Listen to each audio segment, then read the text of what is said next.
and I'll write your name. Clarsy, Shane and Kimber, Mix 94.5. Morning to you. It's 20 after 6. Our favourite full-on poet and very funny storyteller, Belowsky, has been signed up by Virgin Airlines to spread his poetic magic to Virgin passengers. It's the pop poet in flight, Belowsky. How are you, champ?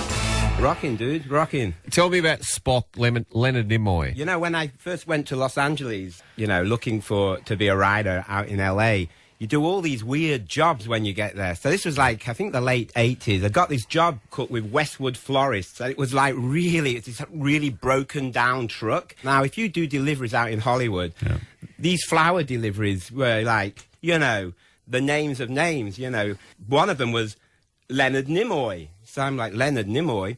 Now, I arrive on Veterans Avenue in Westwood. That's where he lived. Yeah. Very modest house, actually, for a star. I thought, wow, this is he's slumming it. He's slumming it, Only 18 rooms? So I arrive at the door, and me being me, you know what I'm like. It didn't matter where I went. I always talk to people as if it's their character. I don't bother with their real name. So I arrived at the door. You talk to him like he's Spock? Yeah. I said I got flowers for Dr. Spock. I saw Nimoy on the thing, and I'm going to live my dream. Yeah. So I walk in. I didn't expect to see him. Then all of a sudden, I'm in the kitchen, and Leonard comes through, and he's got this green dressing gown with his skinny legs, Yeah. Just as I'm about to leave, I say, will you say it? And he goes, and he did the sign, he goes, live long and prosper, flower boy. Yeah. Even better was, he gave me a $20 tip. Yeah. We know you as with your spoken poetry. It's incredible. And now we can hear you when we take a flight on Virgin Airlines. Yeah, it's amazing. Like, I'm on the rock and roll airline, because it is. Ever since Richard Branson sold Tubular Bells, he's been doing things differently. Yeah, he is. I finished a slam at the Opera House, and then one thing led to another, and I ended up being with Virgin. And they've taken a chance on, putting my spoken word on the aircraft, and all the poetry's got all effects and amazing, like there's one of Cassius Clay, or, where you hear the crowd, or then you've got the one I'll do for you this morning is like a breakfast cereal one, and you hear the crunching and all the sound effects. And of course, you've got to watch what you say on an airplane, because you're lulling people into a trance, So it's a different demographic than watching a movie. Well, they said originally, Belowsky, you're going to have to watch this or watch that. And I said, but what about the movie you're showing at the moment, Snakes on the Plane? Freaking people out. They go, you've got a point, All right, Steve.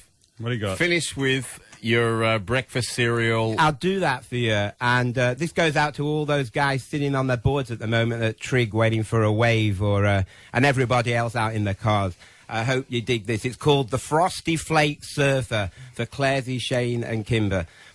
Last night I thought to myself, life sure is tough on the minimum wage. I looked at my wife in bed reading her Hello magazine, and she looked uninterested. I was uninterested. Thought to myself, sure is funny. Man spends half his life dreaming about what he wants to be, and the other half why he never became it. Then I remember I slipped into a dream. I dreamt I fell through the hole of my Cheerios into a bowl of milk, and there was a splash, and I sank, and it was awful. And then I remember I had another dream. I dreamt I fell into the bowl of milk, but I didn't sink. No, I landed on one of these frosty flakes. Well, first I was floating on the flake, and then I was surfing on the flake.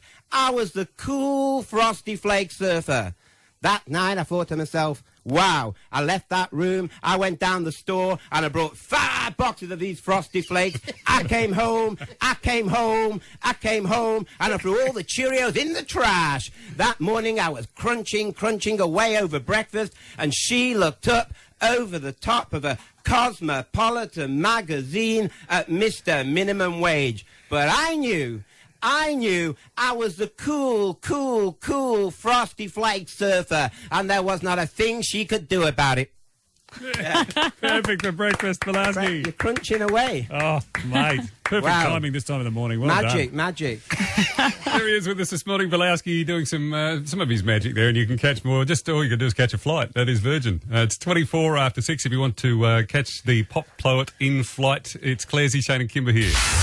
And tomorrow, you